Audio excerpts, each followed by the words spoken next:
Mon nom est Sylvia Kérouz, je suis professeure titulaire au département de sociologie et d'anthropologie de l'Université Concordia à Montréal. Je co-dirige une équipe de recherche qui, en partenariat avec le milieu clinique, l'équipe Hermès, et je suis titulaire de la chaire de recherche sur l'étude du jeu.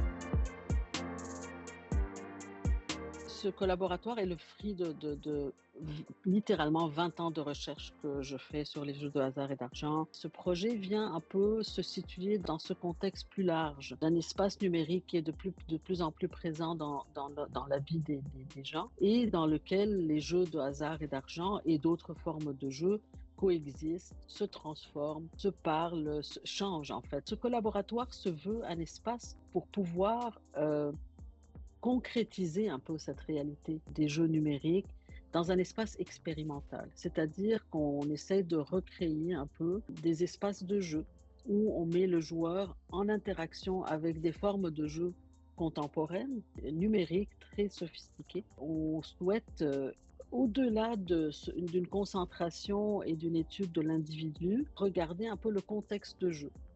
Et cela veut dire comment on réagit au jeu lui-même, comment il y a cette interaction entre le jeu et le joueur, mais aussi l'environnement social autour du joueur. Donc, c'est un espace où plusieurs personnes peuvent se mettre autour d'une console puis jouer.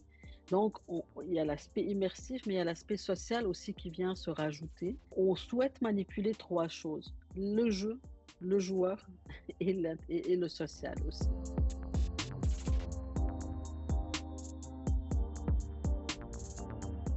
C'est pas un laboratoire, c'est un collaboratoire. Puis j'aimerais revenir vraiment sur le mot collaboratoire, qui est la combinaison de collaboration et expérimentation. Donc, c'est comme collaborer dans un cadre de laboratoire. C'est un collaboratoire parce que on veut que ça soit un espace d'échange. On imagine cet espace où on emmène nos partenaires, où on emmène nos collaborateurs pour voir un peu la recherche, comment elle se déroule, de devenir des participants pour un certain temps dans notre laboratoire, pour leur permettre de saisir un peu qu'est-ce qu'on veut dire quand on fait des recommandations. Les recommandations qu'on fait sont basées sur des données et les données sont issues d'expérimentation avec des données assez solides. Donc, on les emmène dans le processus, on les invite à venir au collaboratoire, on les invite à expérimenter nos recherches qui ont mené à des recommandations et à des conclusions. Et c'est un espace d'échange. On veut inviter aussi la population, donc démocratiser aussi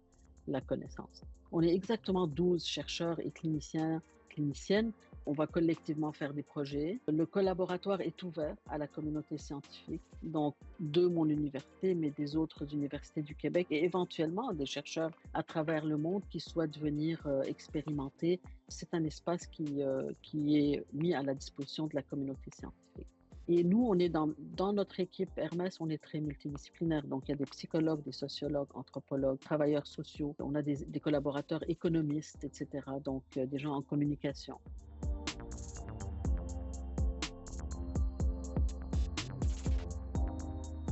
Le collaboratoire est un espace vraiment idéal pour des méthodologies mixtes parce que on va avoir des données quantitatives qu'on va collecter des jeux eux-mêmes, mais on va avoir des données très qualitatives, les vidéos, l'audio qu'on va collecter. Ça, c'est des analyses vraiment très fines de mise en situation des participants. Il y a certains projets qu'on fait où on va probablement rappeler les joueurs pour venir faire une rétroaction sur leurs expériences.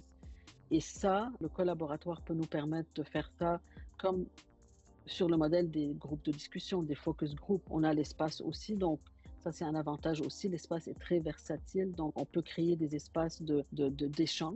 Et même ces échanges-là sont enregistrés, sont filmés, etc. Je tiens à dire que le financement de ce collaboratoire-là n'est en aucune façon lié à l'industrie. C'est du financement qui vient du gouvernement fédéral, donc canadien, et du gouvernement du Québec et de l'Université Concordia.